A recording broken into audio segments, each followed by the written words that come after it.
ببخش عروس قصه. ببخشی ما خبره دلم جوونی کرده. تمام اون گل هایی که بهشون هدیه داده شده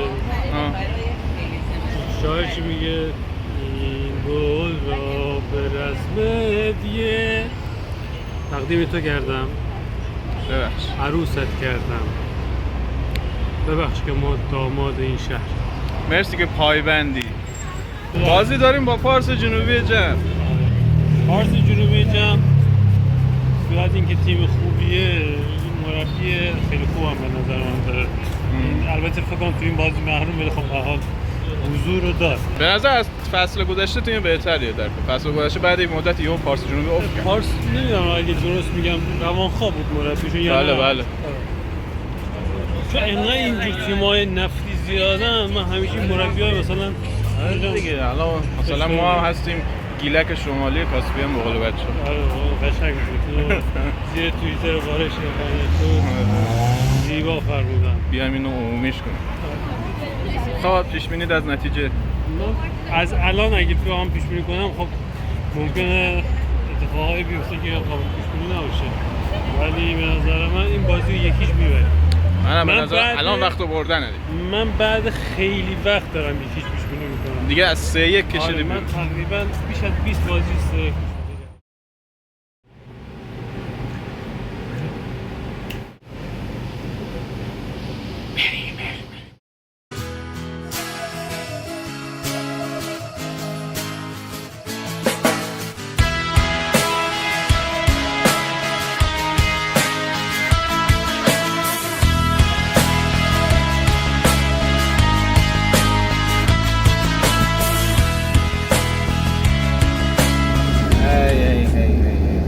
سردار جنگل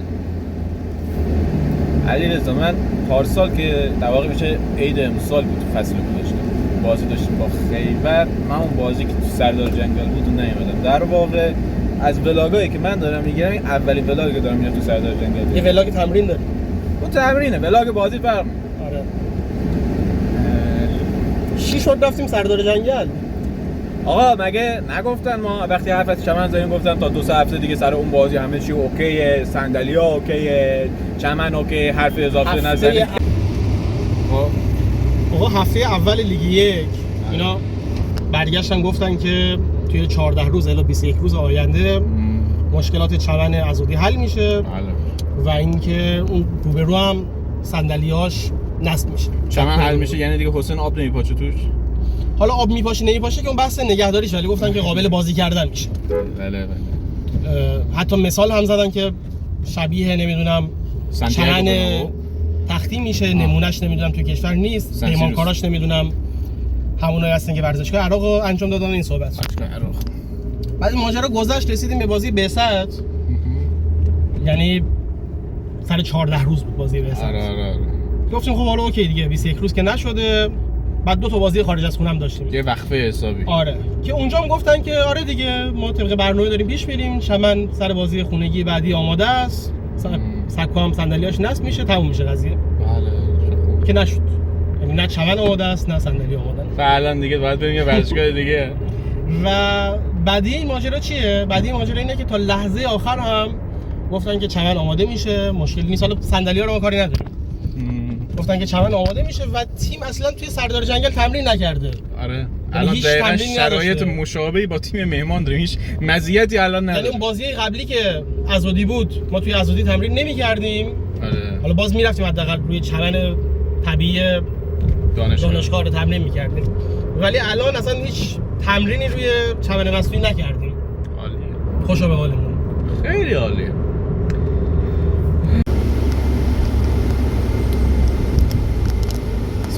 سرعتگیر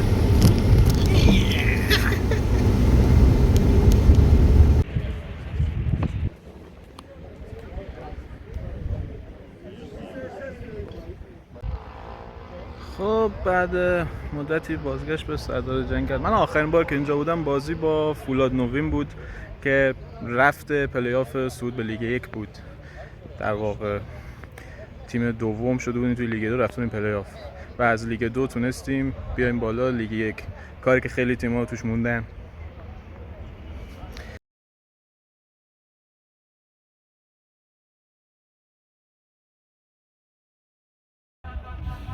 هوادارانی از بوشهر هم تشریف آوردن برای حمایت از پارس جنوبی جمع. ما به عنوان گیلک شمالی کاسپیان بهشون خوش آمد میگیم. علیرضا در حال مهمان نوازی. اومدیم دوباره سردار جنگل یه چیزی نظرمون جلب کرد. اینجا میبینین یه عشق بی پایان می‌نویسی. به نظرتون کدوم تیمه که هم با جفت داماش هم با ملوان مشکل داره؟ همون بهتر که واقعا روی اسمشون سوراخ شده بود. همون سوراخ برازندتونه.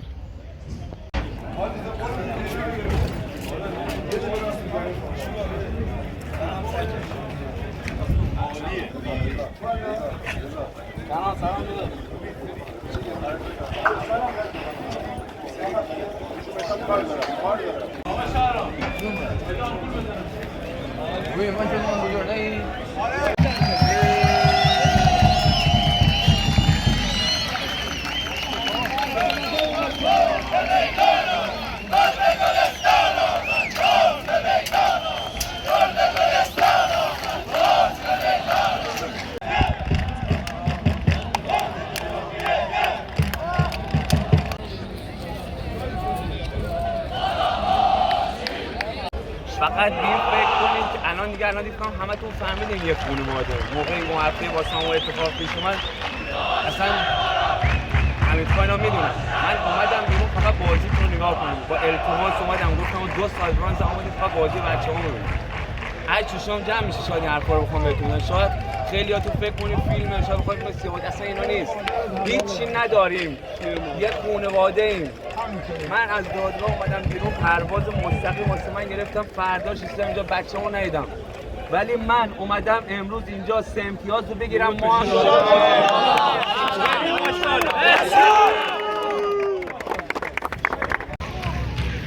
بازی هم شروع شده. این که اولین 3 امتیاز خانگی فصل رو به دست بیاره. هوادارهای پارس جنوبی شعار میدن بچه‌ها ما گل می‌خوایم یا گل بزن شهر جمع بیقراره. اینا حقیقتا شعارهای در حد اول ابتدایی روی سکواست. واقعا قدر هوادارهای داماش رو بدونید. ما خیلی وقت از این چیزا عبور کردیم. برو چند تا شعار بهشون یاد بده سید. چی میگن؟ دور از جان، دور از جان. اسپورتیست ناناستیکس. همون. مثل اینکه حالا یکی از هواداران بد شده روی سکو. نمیدونم خاطر گرمای چیه، خلاص میگم حالا یا آسیبای دیگه. اینا قضیه چیه امیدوارم ختم به خیر بشه. بازی که چیز جذابی نداره، حداقل یکم از راه دور هوادارا رو نگاه کنیم.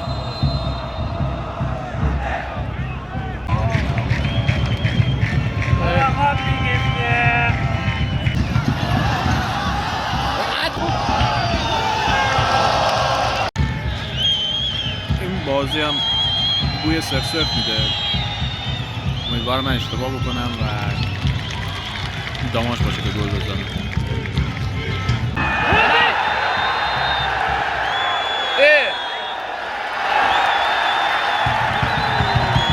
پنالتی برای داماش. بریم که اولین گل خانگی فصل رو به ثمر برسونیم از پنالتی. فردین نجفی پشت توپه و ببینیم چیکار می‌کنه.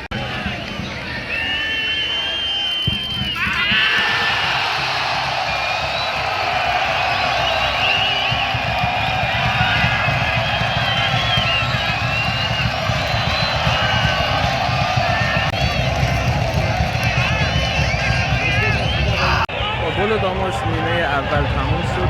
یکیش برنده به رفتن میره.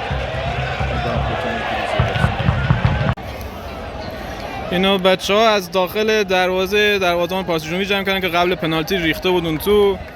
نمیدونم چیه. ما اونجا بودم دیدم اومد من بهش گفتم برو. یه راهنمایی در مورد پنالتیه. بس ایستادن در آخرین لحظه. ایستادن در سوراخی که قرار گل بشه. ایستادن تا آخرین لحظه. که آره فردین قبل زدنش مکسی کرد. بله از این چیزاه. حالا خوبه مثل بعضیا ادرار اینا نریختن. خدا شکر. بچه اسلام بود میخواستن. اگه از اون بپرسن کدوم قسمت سردار جنگل دوست داری، طبیعتا میگم این راهرو زیر پلکانش که بچه‌ها میان دور هم جمع میشن، حرف میزنن، غذایی میخورن، چایی میخورن.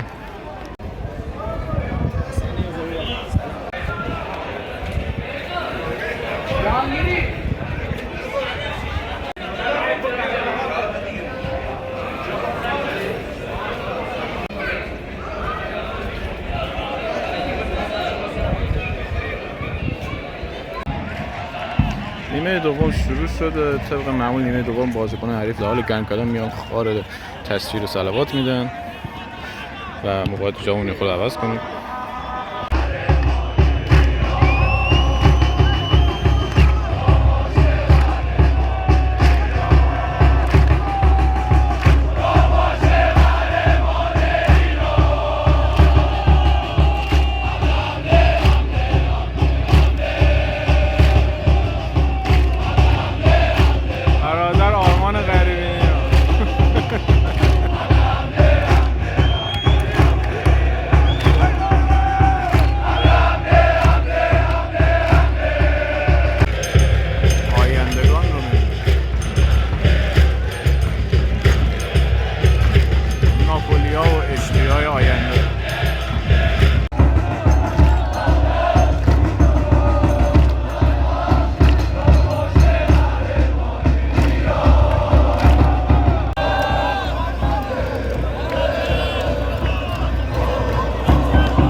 چون شنیده میشه باید زیرنویس کنی.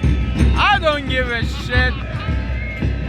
خلاصه فعلا ما یکی جلوییم. چرا میگی فعلا؟ چرا میگی فعلا؟ منظورت از فعلا چیه؟ چون بازی هنوز تموم نشده. باشه ازت قبول میکنه. مگر اینکه من نیاز دارم تو قبول کن. الان داشتیم میگفتیم که بازی هنوز یکیچه. فارس جنوبی گل مساوی زد. دیدی گفتم فعلا؟ دقیقاً منظورم همین بود. چه لفظیه میای؟ زشت من نیست. شدیداً به لفظ معتقدم. آره با لفظ من داماش گل خورد. بله بس یادت نیست فصل قبل کامنت می‌ذاشتن داماش گل دوم میزنه. اینم لفظ.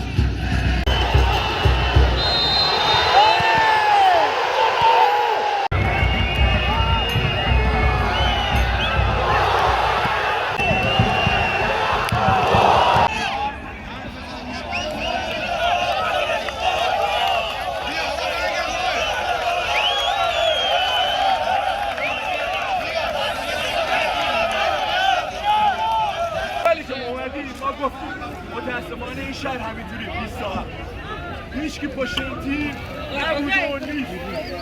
از مالک هم نمیخوام مثلا صحبت کنم دیگه، مال همه حرفا تکراری شما میدونید ما هم میدونید، ولی روز اول گفت شرایط اینطوریه. ازتون خورده نمیگم، بازیکن زندگی داره، همه چی داره، ولی میدونستین اومدی توی تیم.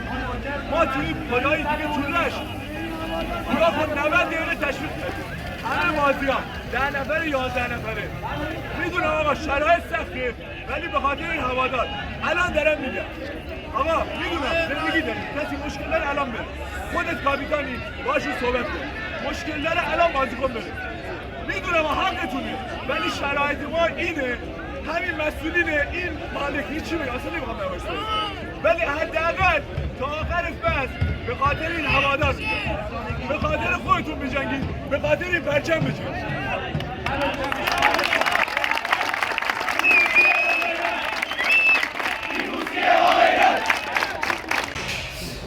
آقای درخشان هم که نیومد، کمکش اومد.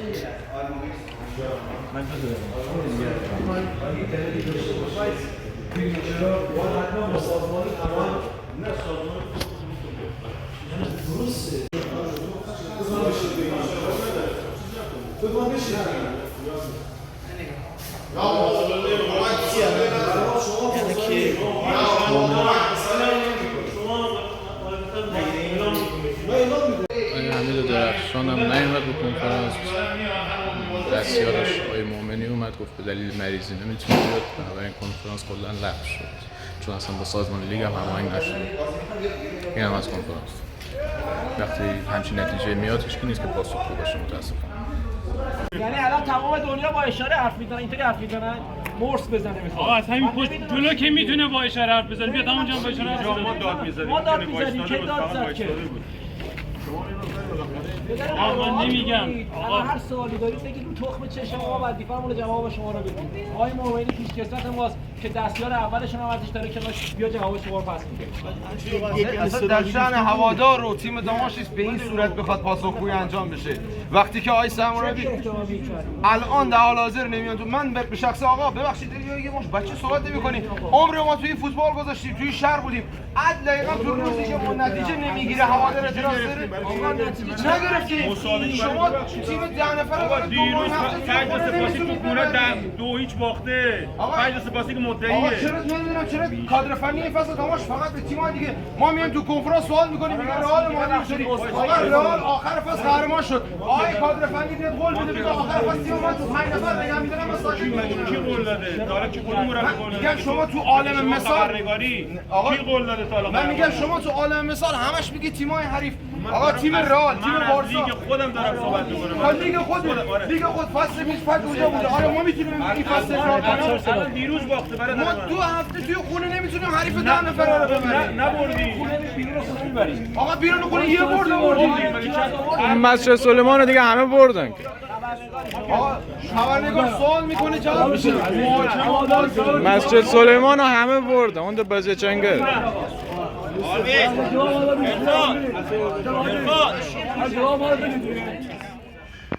کمک مربی‌های حمید درخشان میگن این بازی کنفرانس نیامد، بازی بعدی میاد. شما فکر میکنید بازی بعدی در کار باشه؟ اگه تا اینجا ویدیو همراه ما بودین نظرتون رو تو کامنت ها بگید. اگه نظر منو میخواید